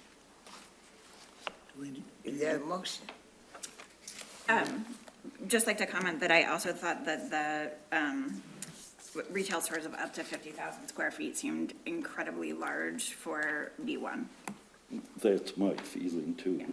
Which page am I looking for that on? Is there a motion? Oh, there it is, there it is. It's the only one that has a size. Yeah, it is. It's page 310 if anyone needs. No, I had the page, it's just. The reason why we everything else. limited it to that was because, so there's been a lot of discussion this year about food deserts and all kinds of things, and we were trying to encourage some of these stores then to mix in with the neighborhoods to be able to provide food services for the residents of the area. The thing that you're talking about, you gotta be very careful because you have to imagine what is gonna go in a particular area. And so you try to anticipate these kinds of things. And unless you have specific examples of things that you wanna limit, then you need to be specific about that. Well, Otherwise, My thought on it was, you look at the Walgreens or the Rite Aid, the size of the store itself is under 15. but those aren't in B1 districts. Well, they couldn't work in a B1 district. I don't have a problem with something that size. The building themselves are under 15,000 square feet. So you could have something twice that size and still have the parking. So you could have a grocery store of a medium size, something like the one down on Sheridan, or, Those are way over 50,000 square feet. no, I don't, The one on Big, what is it called? Great Giant. Great Great Giant. Giant, is that big? Yeah. So, I mean, the B1 zones, there's not that many of them. So I'm looking at, for example, State and Davenport. Most of the areas surrounding that, we tried to buffer the residential with the M1, or the MU1 mixed use, which used to be RO1, okay? So, for example, the example we were talking about earlier today with the gas station going in on State and Davenport, or between State and Davenport on Mason. I mean, that you had residential across Mason, but the properties to the west of that are all that MU1 mixed use, and so that becomes a buffer. That might even fit in. See, in most areas of the city, 60,000 square feet is gonna be a city block. And so you also have to think about that, is there opportunity for that to even happen? So there has to be an entire city block available for that large of a building to fit on that site. And then the other thing you have to think about on the other side is, what are the market trends? What are the developments that are happening, and what are the size of those? And how can we accommodate those somewhere in the city? Well, Because if we zone to eliminate all of those things that are happening in the private market, then we just won't get anything. no, but as you That's just just a thought. as you just mentioned, this is a small area. There's B2, which accommodates much larger things and is probably the place that larger things should go, larger development should go. These are abutting neighborhood districts, B1, B2. Do you want to destroy your neighborhoods? What is the business that's destroying them? A grocery store? A large A grocery store. Walgreens? No, the Walgreens, I said, would be Oh, fine. okay. A Something, Great Giant or a something, dollar store? a dollar Not store one would enough? probably be fine too, because it's not that large. So you just don't want a grocery store? No, What I is it that you don't want anything that is real large, that there's gonna be an excess of traffic onto residential streets. I'm not opposed to any of the things here, none of them at all. It's just the size of them, that they get too large for the residential area that surrounds them. But again, the B1, for example, oftentimes is surrounded by something less intense, but also is a transition. So for example, up on the map here, that's that pinkish color, that's the B1, okay? So, and that's surrounded by a mixed use. Again, over here, it's surrounded by the mixed use. This is the only area right here that is not the case. So really what you'd want to do is perhaps look at rezoning some of the parcels as opposed to putting the limitations within the zone, because it's not the zone's fault, it's where it's located. Okay, well, I just threw it out. I don't know if anybody else has a concern with it or not.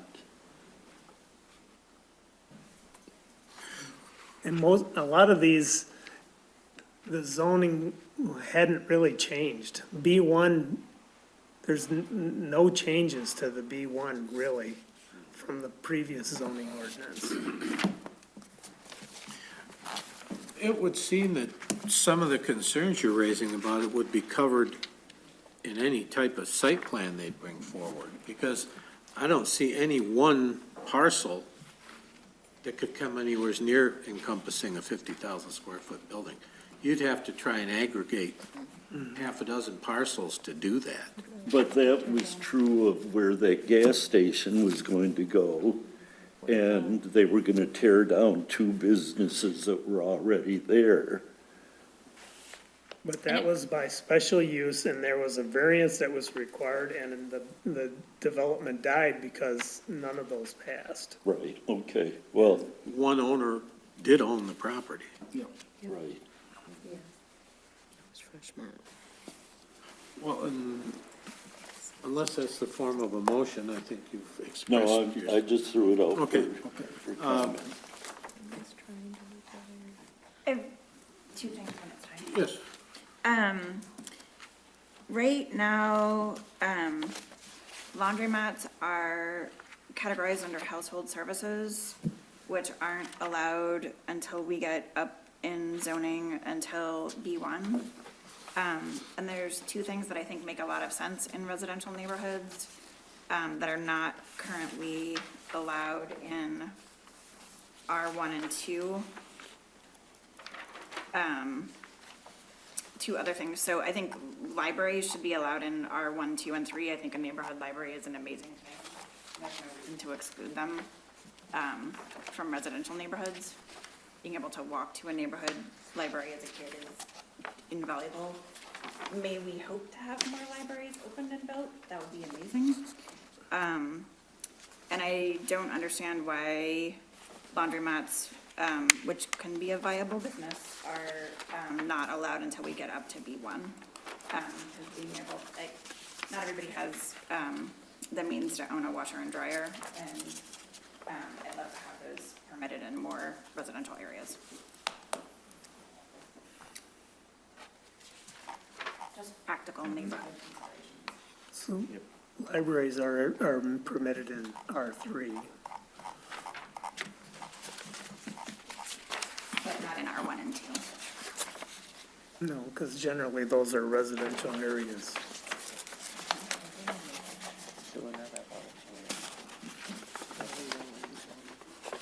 Bachman Fish is in an R1 right now, right? Butman Fish Library is in an R1 right now. I don't know. I think it is. Yeah, he said it earlier. He said it earlier. Cemetery. I think it's an R2. So it wouldn't be permitted under this new zoning ordinance, though?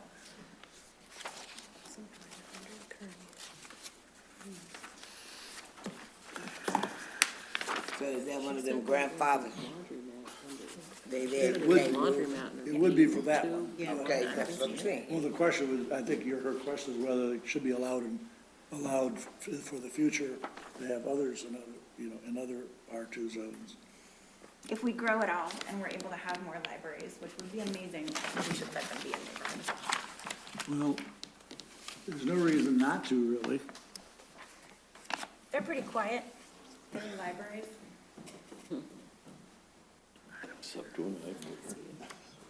Yeah, because they're allowing schools. They what? Yeah, Allowing Call schools. something else. if we're allowing public schools, I feel like we should allow libraries. Yeah. Well, they are a service They got to, one inside the Is school. this a specific proposal to change language? Sure. you need to make a motion. I propose that we, do I need a motion? Yes, please. I motion that we,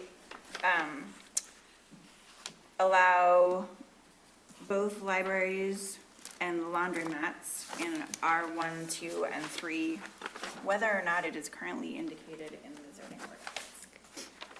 And for clarification, are you talking public libraries? Yes. Although it's not specified in the ordinance as it just says libraries. Clarify between public and private libraries. Is there a second to that motion? Support. It's been moved and seconded to change the language allowing libraries and laundromats, is that the word used? The way the definitions sit, laundromats are categories under home services, if I'm getting the language correct. But I think I'm specifically calling out laundromats for inclusion, not the whole category of home services.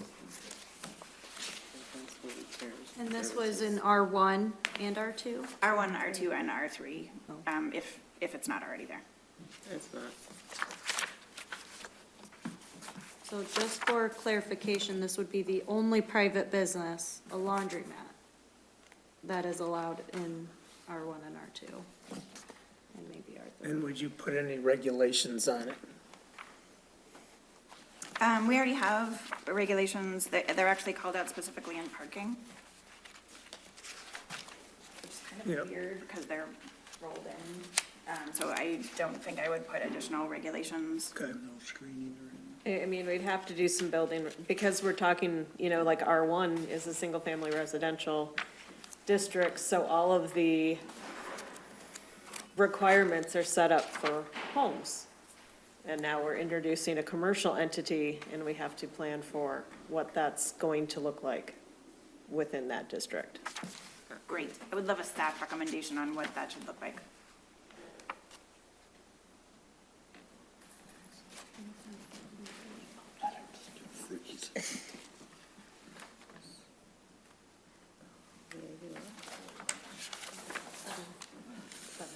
Yep. Button Fish is R2. I'll double check.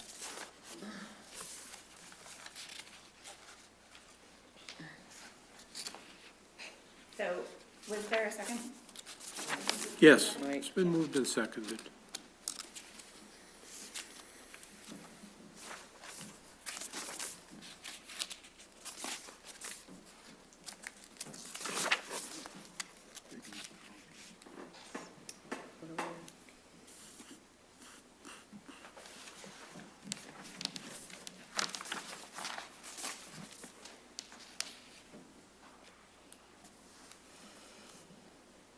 It's quiet, what we supposed to be doing? You have a motion and a second, it's up for discussion. That's discussion. I'm sorry. We're all looking at our definitions and Oh, I stuff thought, at the oh, I thought we moment. were I'm waiting. sorry. We were at the discussion point. I didn't know what we, are we discussing or are we voting? We're doing homework for the Seconding, what are moment. we doing? The second's already now, it's open for discussion. Oh, okay. I mean, what is it, what, Commissioner Orange, go right ahead. Okay, so I verified that this is not the last shot at or review of this document, correct? Not anymore. One more. No, not anymore. Not anymore.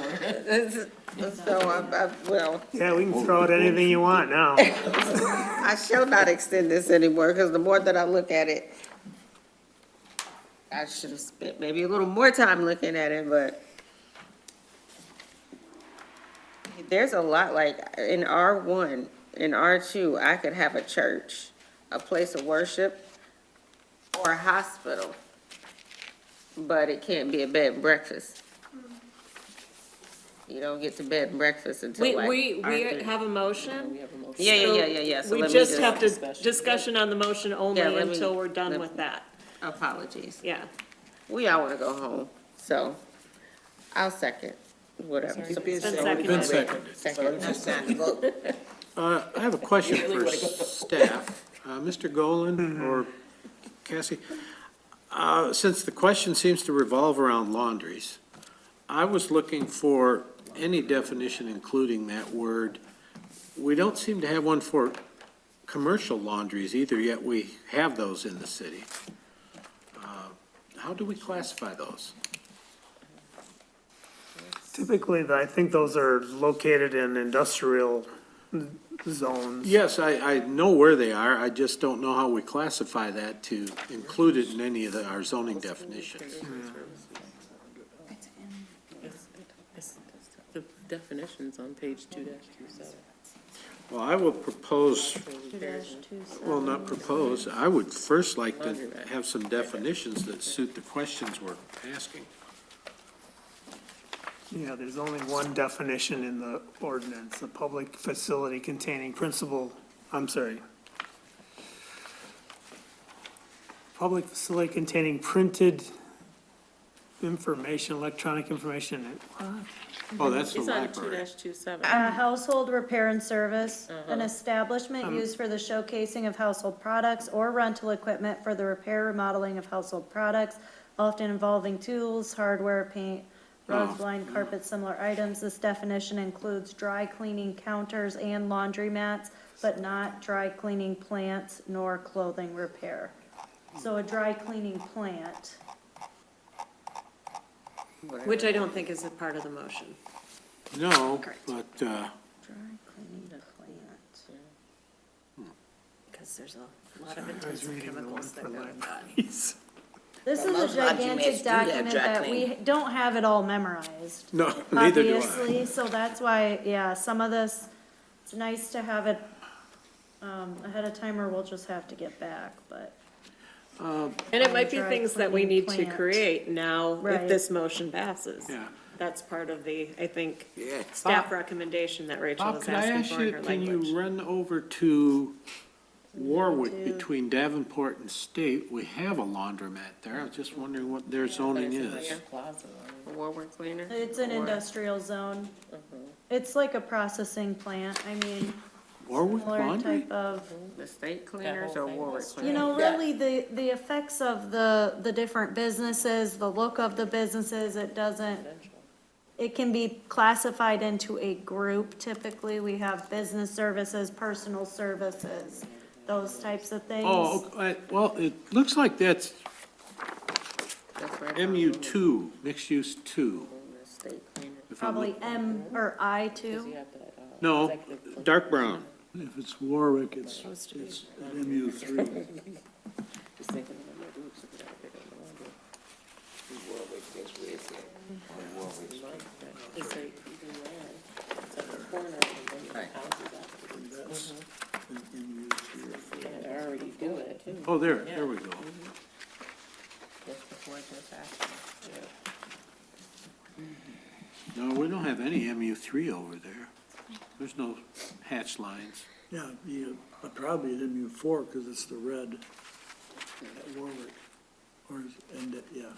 No, B2 general business maybe, or the pink, B1. Where it is. Maybe you're right.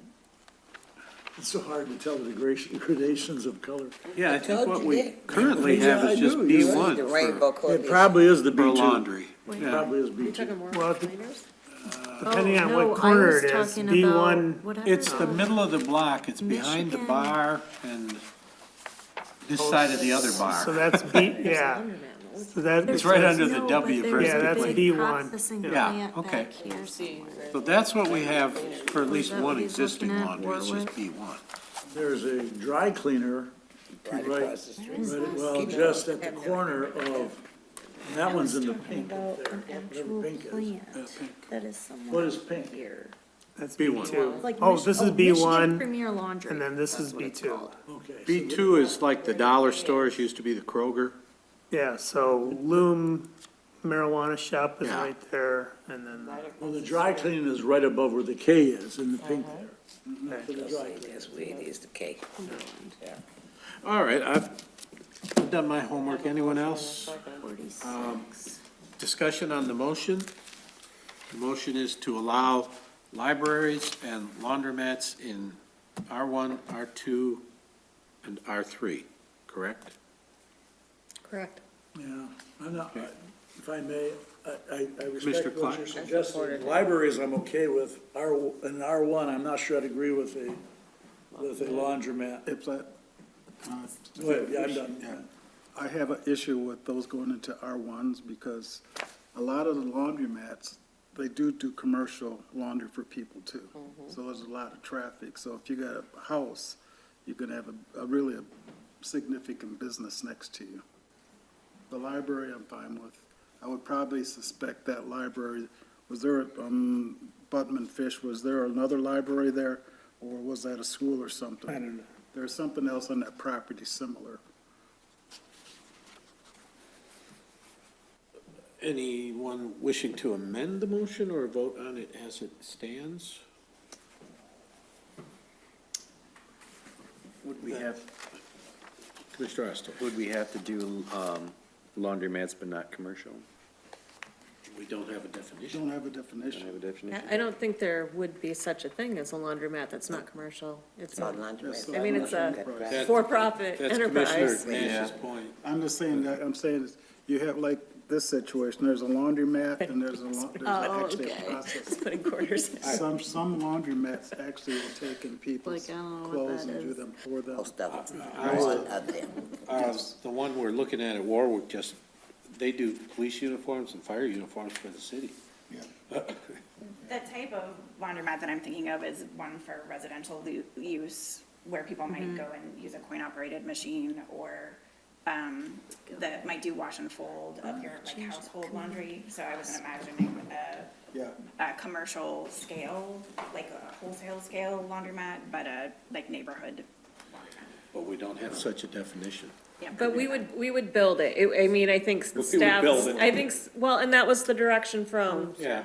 from the motion, was that staff would bring back recommended language if it were to pass. Oh, I don't think it would be staff's intent to put dry cleaners in the middle of a residential district. Nobody wants to Only be a industrial dry cleaner we have, used to be Michigan Premier Laundry, it's now called like Hospital Services, but it is in industrial. So that is different than a laundromat, if that is what you were thinking. I think it's coin-operated washers and dryers. Yeah. Bill? Would we do it under special use?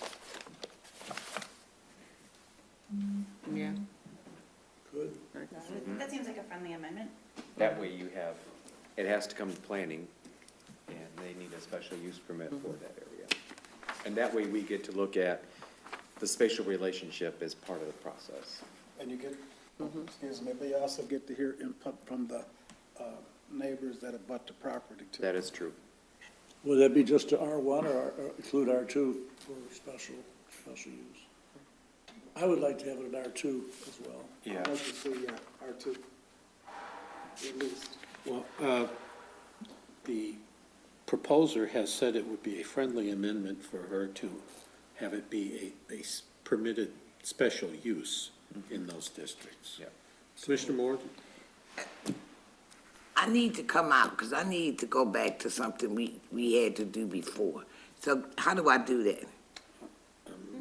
I want to talk about how when we were working on the master plan, and there was a big issue about putting on the Washington Street about us putting laundromats, and remember we went through that whole big scenario in the master plan on how we don't want certain stuff in certain neighborhoods. Are we gonna run up against that again? I don't remember discussion about it, the laundry. I'm talking about when we worked on the master plan, Yeah. and we did all those publics. We did the public thing, and it was brought to our attention that no, allegedly, the community did not want certain stuff in certain areas of the master plan. And I guess I'm asking the question because, Well, I I mean, remember the discussion you're talking about, and. yes, It did have to do with the, I don't want to veer too far off topic, yeah, though. no, but. that's I'm why trying I to- asked you, I come off to ask the question because Yeah. I was on the commission when we went through that. Yeah. No, I'm just, to amplify your memory, I think they didn't want it to end up like strip center with some of these businesses. It had to do with some of the configuration of it, not just a business, but someone had a proposal at the time, is my memory of it, so. Okay. For purposes of moving things forward, I would move a friendly amendment to require a special use review for a laundromat in an R1 or R2. Did we need it in R3 also? No, I'm not including Already in R3. three. Oh. I didn't know if the laundry- R3's in her motion, but I'm Oh, not. R1, R2, okay. Well, yes, she said it's a friendly amendment, so the motion is amended to make it a special. Still need to vote. If she Floyd just accepts it. made it. Oh, sorry. She doesn't have to accept it. Anybody but- can make a motion to amend, and there needs to be Oh. a second. Would She you, said she would. I accept it as a friendly amendment.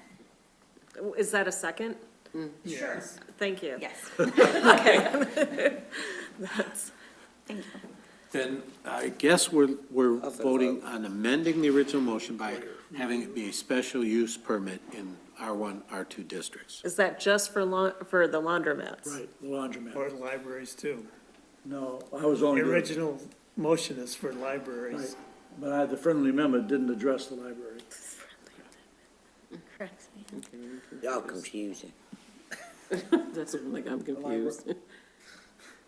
All right, All those in favor of amending the motion? Aye. If someone wanted the libraries to be a special use, that could be a second motion. But at this point, it's only. Any opposed? No. I guess it is amended to include special use permit for those. Now, back to the original motion as amended. Any further discussion? I guess I would simply ask the question of since it is discussion, how's the commission feel about libraries in 1 and 2? Or should that be a special amendment as well? Or a special use, I'm sorry. Do you wish to put that forward as an amendment? I'm just sort of asking getting a feeling for it. I'm less concerned about that. You could because of the traffic. You could because of the traffic. Good. Well, I hear no motion coming forward, so. I'll move to keep it, the libraries by special use in R1. Support. In R1, R1. just, okay. Moved and supported to have it be a special use permit for a library in R1. Discussion? With no discussion, all those in favor of the amendment? Aye. Any opposed? It is amended to have libraries in R1 need a special permit, use permit. Now, we're back to the original motion as amended, both amendments. Anyone have any questions on what's amended? Is it helpful to repeat the motion with the amendments? Certainly ask that to be done. all right. They're still writing. I just was gonna say, what is the motion on that? Okay, the motion is to allow public libraries in R1 by special use, R2 by permitted use, R3 by permitted use. To allow laundromats in R1 by special use, R2 by special use, and R3 by permitted use. And R3, it is already home, The library. Already listed. It's already Okay. permitted. That's still good. Perfect. All those in favor, say aye. Aye. Opposed? So directed. thank you. So can I ask a question? Yes, So Commissioner when Moore. is this gonna be ready? Not in April, not in May? Cause you gotta get all these changes done. And I'm just trying to get a time frame in my head. So it's The not gonna next be meeting done. is April 22nd, so that's when we would hopefully be able to bring back some of these changes, but then there might be more discussion or changes from there. So same thing with the public hearing? Or I wait, can't, you I can't do can't that hold one a yet? public hearing until I have a finalized document. Okay, that's all I wanted. If I It'll may, probably be in May now, Commissioner at the May meeting. the only thing I was gonna ask is, I mean, you were asked earlier about a special session. I'd be fine if you were able to get something to us earlier, to have a special session. Even with that, because of the notice requirements for the public hearing and the I'm not- publication requirements. I'm not talking about the public hearing, I'm talking about us meeting to go over the new language that we've talked about. No, and I realize that, but if the intent of having a special meeting is so that we can get the public hearing in April, that's probably still unlikely because, But it would move it Okay. forward. I'm only trying to move things along a little faster. Can you refresh us about the timing requirements for the publication and public hearing? Is it? The requirements for the adoption, or, So the- we're trying to move this along because, we have a contract with Giffords Webster that we have overextended by No, but- about 6 months, but we are continuing to work through and we would like to get it done by, timely manner, but however it goes through, I mean, I guess I'm just curious what your question is. We don't necessarily have any, No, but there is Penalty. a legal requirement from the day we have final language. okay, It has to be published, and we publish that we want a public hearing. What is the timing there? I can't remember, is it 7 or 14? it's usually no more than 15 days. 15 days. 15? No more than 15 days notice for a public hearing. No less less than than 15, 15 days. yeah, notice. No less than 15 days, sorry. So, working backward, if we wished to try and have our public hearing at the regular meeting on the 22nd, we would need a special meeting for us to agree to language to be published and the public hearing then. The latest we could go with a special meeting is about a week from now, correct? If we can get it done by. Well, then. all I'm saying is, Yeah. that would be, we might have a week here, and we could then have that special meeting, and we could meet at publication and public hearing timing. I'm not saying you can't. That would be, Yeah, it's Yes. just putting very tight time frame Right, and but that unrealistic is- expectations. It's possible, Get a but regular job too. no, but I'm just want to be clear for myself. If anything were to happen, it has to be that quick, or we're pushing it off. plus you have, pushing you have it We're likely going to end up having the public hearing in May. Easter's next month. What? Either we could have a special meeting in May, maybe in the middle of May, but Or the, we'll probably end up just having the regular meeting in May be the public hearing. Hopefully by that meeting in August, we can have things finalized. And yes, maybe we can, I don't want to, we can't go outside of the Open Meeting Act, but we could share language sooner and have individual conversations to be hopefully ready with finalized language at that April meeting. okay, so right now, our regular April meeting is the likeliest time to hear language on what we've proposed today. Okay. That's the plan. Is that our final review of what we have so far, then? Any other points to bring up? I don't. Then I guess I will entertain a motion to adjourn. So move more. It's been moved and supported that we adjourn. All those in favor? Aye. Any opposed?